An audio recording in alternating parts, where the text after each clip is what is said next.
안녕하세요. 오늘 서울시장에 의한 위력 성추행 사건 기자회견에 관심을 갖고 함께 해주신 여러분들께 감사드립니다. 사회를 맡은 저는 한국여성의전화 사무처장이고 송란희라고 합니다.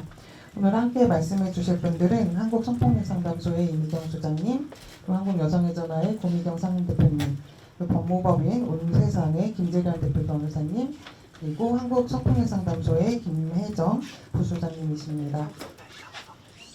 오늘 기자회견은 지원단체의 발언과 그리고 그간의 경과를 좀 말씀드리고요. 피해자분의 글을 낭독하고 마지막에 질의응답하는 순서로 진행할 예정이고요. 소요 시간은 40분 정도로 생각하고 있습니다.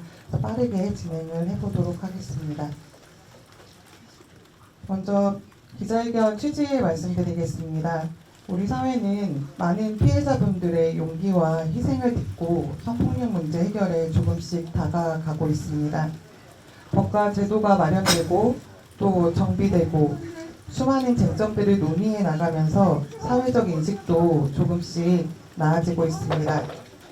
그 과정 속에서 가장 중요한 것은 성폭력에 대해서 말할 수 있고 그리고 들을 수 있는 사회가 되어야 한다는 것입니다.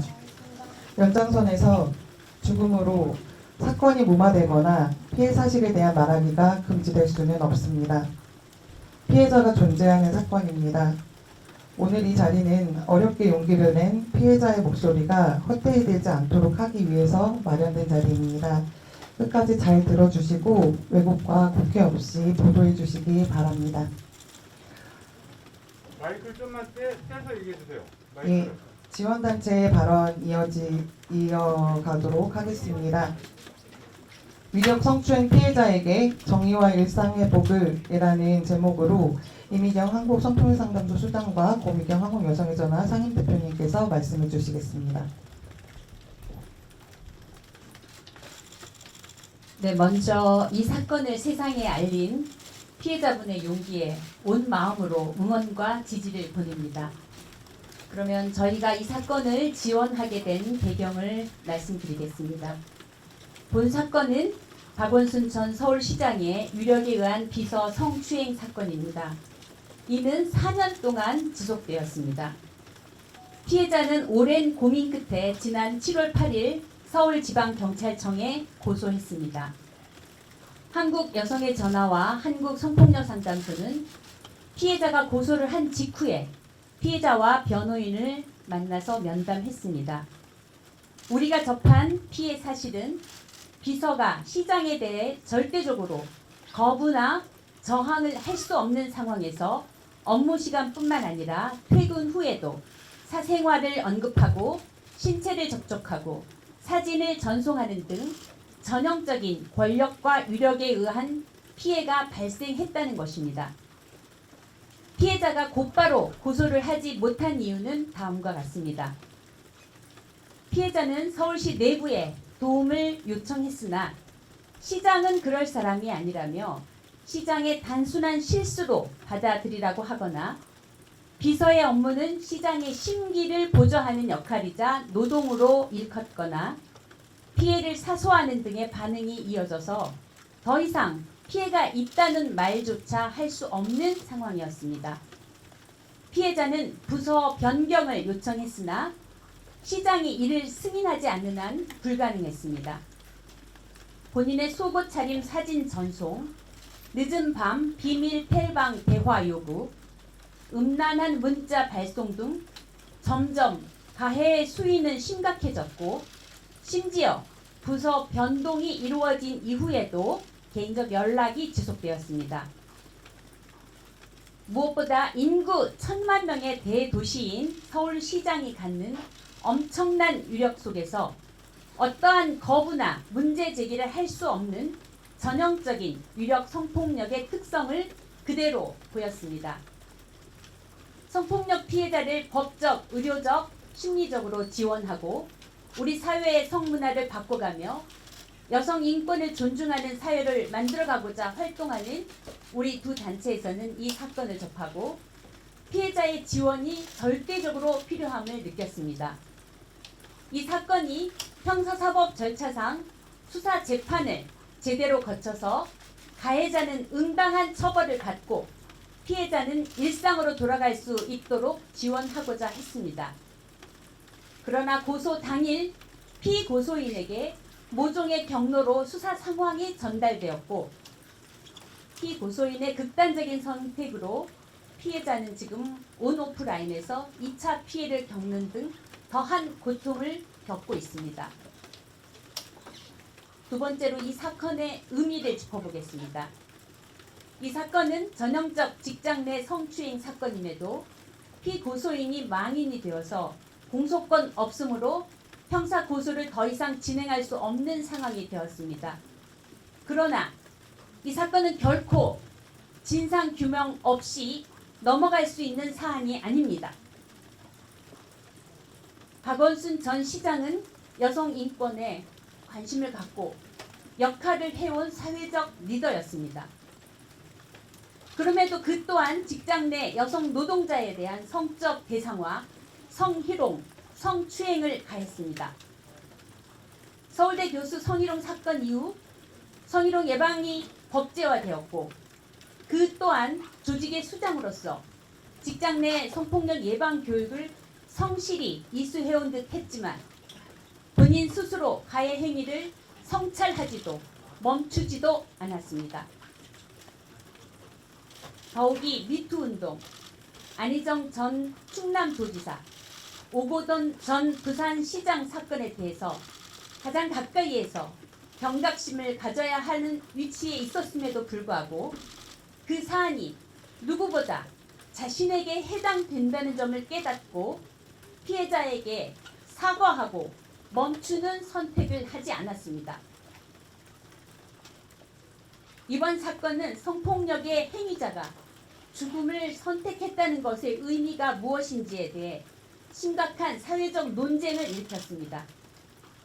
만약에 죽음을 선택한 것이 피해자에 대한 사죄의 뜻이기도 했다면 어떠한 형태로라도 피해자에게 성폭력에 대해서 사과와 책임을 진다는 뜻을 전했어야 할 것입니다. 그럼에도 불구하고 모두에게 미안하다는 말을 남김으로써 피해자는 이미 사과받은 것이며 책임은 종결된 것이 아니냐는 일방적인 해석이 피해자에게 엄청난 심리적 압박으로 가해지고 있습니다. 이 사건은 고소와 동시에 피고소인에게 수사 상황이 전달되었습니다.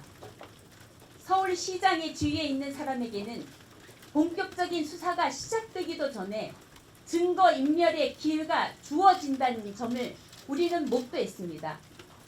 이런 상황에서 누가 국가 시스템을 믿고 유력 성폭력 피해 사실을 고소할 수 있겠습니까? 우리는 이렇게 투명하고 끈질긴 남성 중심 성문화의 실체와 구조가 무엇인지 통탄하고 비판하지 않을 수 없습니다. 그러나 미투 운동 이후에 우리 한국 사회는 커다란 변화의 물결 속에 있습니다. 더 이상 피해자들은 참지 않고 말하고 있습니다. 피해자는 말할 수 있는 사람이며 말할 권리가 있습니다. 앞으로는 피해를 입고도 숨죽이며 살아갈 사람이 없는 사회로 만들기 위해 더 나아가 사회 정의를 바로 세우기 위해서 위력 성폭력에 맞서 끝까지 싸울 것이라는 점을 통렬히 말씀드립니다.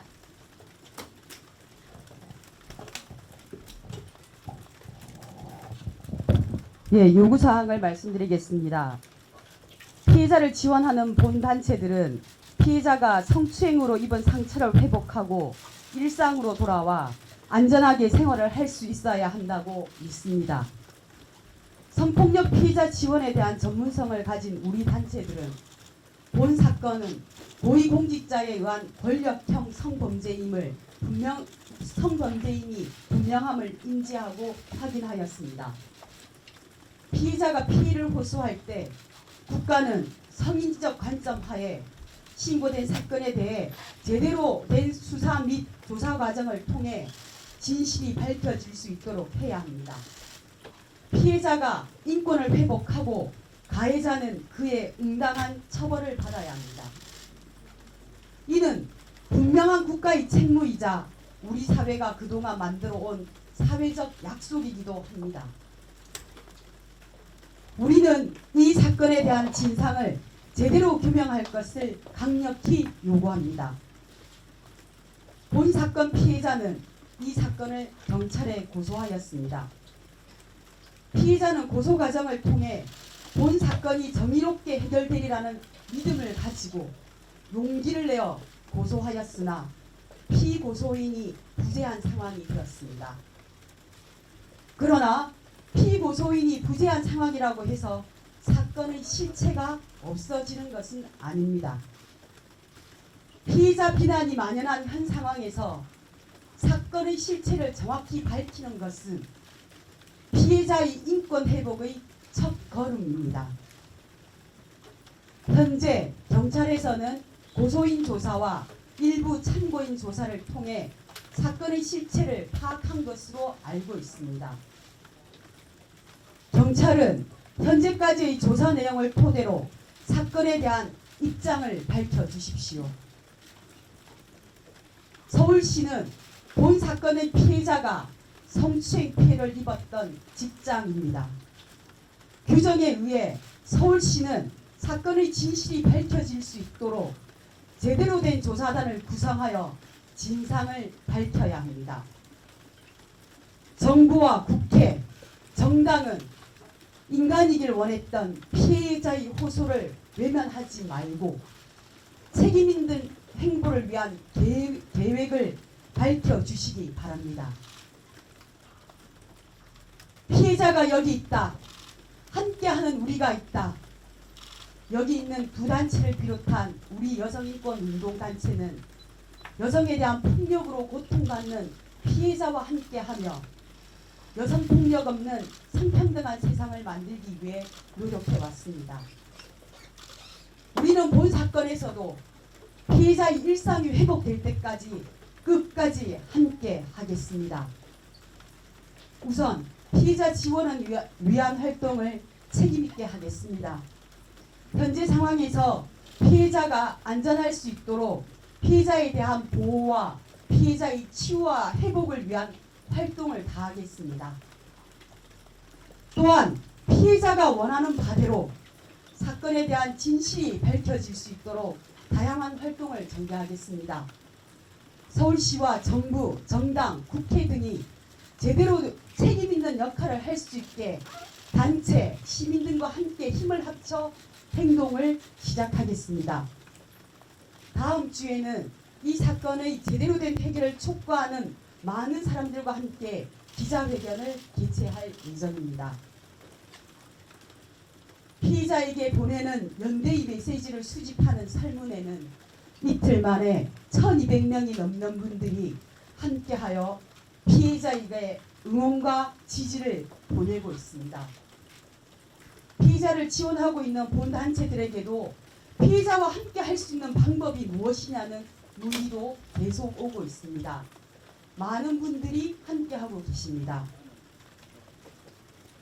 본 사건을 접하고 우리는 참담했지만 피해자와 함께하는 사람들이 이렇게 있는 한, 용기를 내어 목소리를 낸 우리 피해자가 있는 한, 우리는 이 참담함을 정의로움으로 바꾸어낼 것입니다.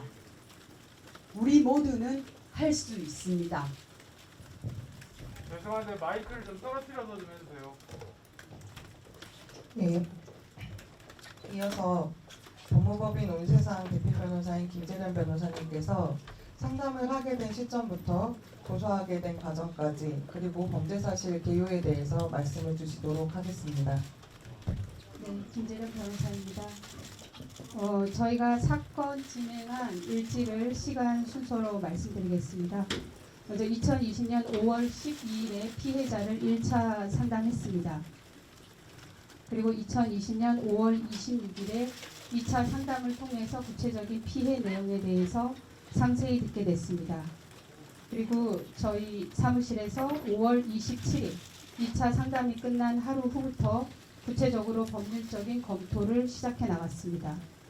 이 사건 관련 증거에 대해 말씀드리겠습니다.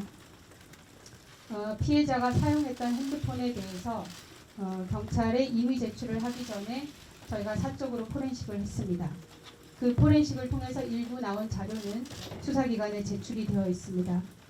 그리고 범행 방법 중에 하나인 텔레그램을 통해서 문자를 보내거나 사진을 보낸 부분에 대해서는 피해자가 비서로 근무하는 동안에 이런 문자나 사진의 괴로움에 대해서 친구들에게 보여준 적이 있습니다.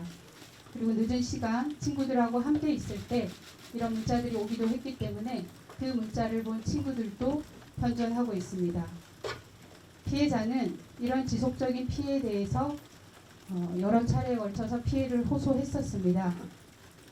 평소 알고 지내던 기자에게도 텔레그램 문자를 보여준 적이 있습니다. 그리고 친한 친구와 함께 있을 때 왔던 문자들을 그 친구가 아직까지도 기억을 하고 있습니다. 동료 공무원 전송받은 사진을 본 적이 있습니다. 그리고 이런 성적 괴롭힘에 대해서 피해자는 비서관에게 부서를 옮겨줄 것을 요청하면서 언급을 한 적도 있습니다. 고소 관련해서 말씀드리겠습니다. 7월 8일 오후 4시 30분경에 서울지방경찰청에 고소장을 접수했습니다. 그리고 저희는 고소장을 접수한 직후부터 그 다음날 즉 7월 9일 오전 2시 30분 새벽 2시 30분까지 고소인에 대한 1차 진술 조사를 마쳤습니다. 고소장에 기재된 범죄 사실은 성폭력 특례법 위반입니다. 구체적으로는 통신매체를 이용한 음란 행위, 업무상 위력에 의한 추행, 그리고 형법상의 강제추행 죄명입니다. 저희가 제출한 증거는 텔레그램 포렌식한 결과물, 그리고 피고소인이 피해자가 비서직을 그만둔 이후 올 2월 6일에 심야 비밀 대화를 초대한 증거도 제출을 했습니다. 이것이 그 텔레그램 비밀 대화방에 피해자를 초대한 내용입니다. 2020년 2월 6일은 피해자가 비서로 근무하지 않고 다른 부서에서 정보 발령 나서 근무하고 있을 때였습니다. 가해자가 비서실에 근무하지도 않는 피해자에게 텔레그램으로 비밀 대화를 요구할 하등의 이유가 없는 시점이었습니다. 이 자료도 경찰에 제출하였습니다. 고소 이후의 상황입니다. 저희가 새벽 2시 30분경까지 피해자 1차 진술 조사를 마쳤는데요. 7월 9일 오후부터 가해자가 실종됐다는 기사가 나왔습니다. 그리고 가해자는 사망했다는 보도가 나왔습니다. 저희는 오늘 오전 피해자에 대해서 온 오프라인 상으로 가해지고 있는 2차 가해 행위에 대해서 추가 고소장을 서울지방경찰청에 접수를 했습니다. 마지막으로 범죄 사실의 간략한 개요를 말씀드리겠습니다. 인터넷 상에서는 피해자가 사직한 것으로 나오고 있는데요. 피해자는 이 사건 피해 발생 당시뿐만 아니라 2020년 7월 현재 대한민국의 공무원으로 재직하고 있는 사람입니다. 피해자가 서울시장 비서실에서 비서직을 수행하게 된 경위입니다.